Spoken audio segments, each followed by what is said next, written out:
Ramappa temple ಪ್ರಪಂಚದ ಏಕೈಕ flying temple. ಈ ದೇವಸ್ಥಾನದ ವಿಳಾಸ ನಿಮ್ಮ ಸ್ಕ್ರೀನ್ ಮೇಲೆ ಇದೆ. ತೆಲಂಗಾಣ ರಾಜ್ಯದ ಅತಿ ದೊಡ್ಡ ನಗರವಾದ ವರಂಗಲ್ಗೆ ಹೋಗಬೇಕು.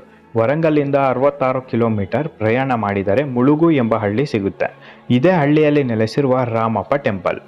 ಈ ದೇವಸ್ಥಾನದ ವಿಕಿಪೀಡಿಯಾ ಮತ್ತು ಗೂಗಲ್ ಮ್ಯಾಪ್ ಲೊಕೇಶನ್ ಡಿಸ್ಕ್ರಿಪ್ಷನ್ ಬಾಕ್ಸ್ನಲ್ಲಿದೆ, ಒಂದು ಸಲ ಚೆಕ್ ಮಾಡಿ. ಹೈದರಾಬಾದಿಂದ ಕೇವಲ 200 ಕಿಲೋಮೀಟರ್ ಪ್ರಯಾಣ ಮಾಡಿದರೆ ರಾಮಪ್ಪ ಟೆಂಪಲ್ ಸಿಗುತ್ತೆ. ಸ್ನೇಹಿತರೆ, ಒಂದು ಸ್ಟ್ಯಾಟಿಸ್ಟಿಕ್ಸ್ ಹೇಳಿರುವ ಪ್ರಕಾರ ರಾಮಪ್ಪ ಟೆಂಪಲ್ಗೆ ಹೈದರಾಬಾದ್ ನಗರದಿಂದ 23% ಜನರು ಭೇಟಿ ಕೊಟ್ಟಿದ್ದಾರೆ. ಇತಿಹಾಸದಲ್ಲೇ ಮೊದಲ ಬಾರಿ ಒಂದು ನಗರದಿಂದ ಇಷ್ಟೊಂದು ಜನರು ದೇವಸ್ಥಾನಕ್ಕೆ ಭೇಟಿ ಕೊಟ್ಟಿರೋದು. ರಾಮಪ್ಪ ದೇವಸ್ಥಾನವನ್ನು ರುದ್ರೇಶ್ವರ ದೇವಸ್ಥಾನ ಎಂಬ ಮತ್ತೊಂದು ಹೆಸರಿನಿಂದಲೂ ಕರೆಯಲಾಗುತ್ತೆ. ಈ ದೇವಸ್ಥಾನದಲ್ಲಿ ನೆಲೆಸಿರೋದು 9ನೇ ಶತಮಾನದ ರುದ್ರ ಶಿವಲಿಂಗ ಪರಮಾತ್ಮ.